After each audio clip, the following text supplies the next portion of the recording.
Kiama ya kisiasa ya Azimio la Umoja wa Kenya ni babanganitie Maromba muthenya ya RUUJU nteresi ya St. Paul's Karen na arake ari mutongeri wa bare akaimbunge nene Opio Wandayi wite Maromba ya kurombera baraba akwire na baraba angina wabatiro na ngurario serisasi kumania na maandamano na deba kwiriro kwena mwerekera yo maandamano ya KIUMIA TWITITE. Anthony Kathenya aina teto nkuluki.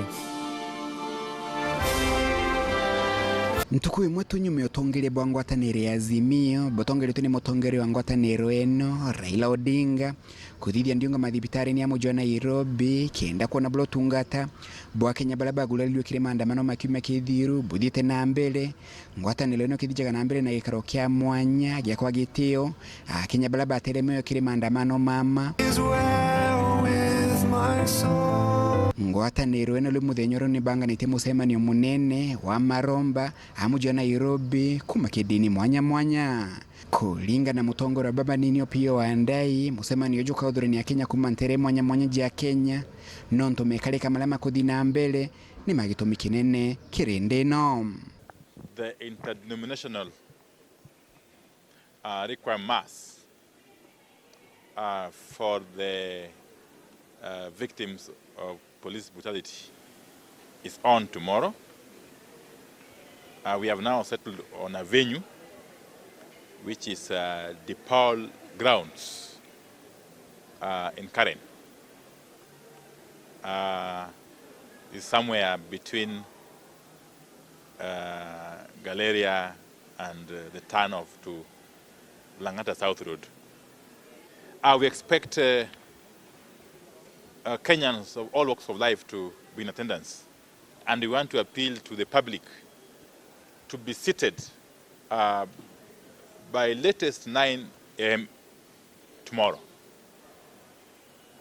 We shall be having the prayers from all faiths.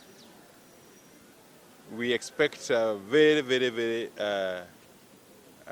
large multitude to be in attendance since the issue at hand is of utmost national importance. Kulingana na Opio, ngwataniro eno ni alithitete kire musemanio jo bakari ule mubango akudhorania mbesa jagutetheria Kenya balaba alinge kile kumane na maandamano mama pamo bale mathibitari ni na bangi balaba akwile bakiriga kuthithirwa mathiko kwa makuwe. We shall be launching a fund that we are calling the Citizens Emergency Fund at the end of the requiem mass.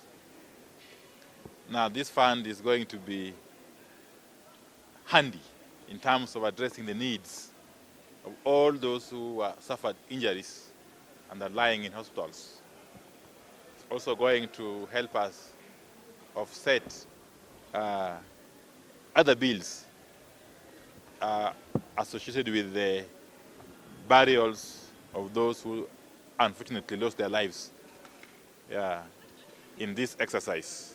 Kulinga na mutongeri ojo wabalabani ni kire bunge eno nene kire musemani ojo wa maoya muthenywaro utongere bongo atanerene Azimio bokeri dia kire ya Kenya mitalatelele bekirite kwambelia kimatothiete. And thirdly, the leadership of the Azimio coalition will be giving direction to the nation in terms of the next plans, especially beginning next week. Na nyume ya ngwatanile Azimio kulunga maandamano mala mabangani kiumia giki muthenywegoro kirima we mame banganite muthenywaro ni kuligula kweleithia kethira maandamano mama makethira makethi na mbere kiumia tuthiete otabolia ya banganitie kuma muji muneno Nairobi bita Anthony rangi wa Kathenya.